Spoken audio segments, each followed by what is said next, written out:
అందరూ పుట్టకూటి కోసమని పట్నంకి పరిగెత్తుకుని వస్తారు.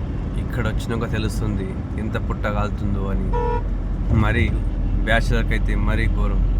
ఒక పూట తింటే రెండో పూట కడుపు మార్చుకొని బతికే కాలం.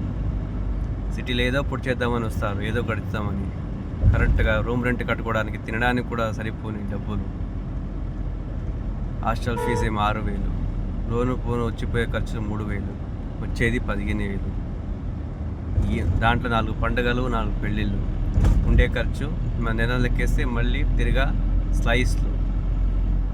స్లైస్లో కానీ రింగ్లో కానీ ప్రతి ఒక్క దాంట్లో లోన్లు తీసి మొబైల్లో లోన్లు తీసి దీనికి దానికి కట్టడమే సరిపోతుంది సిటీ లైఫ్లో.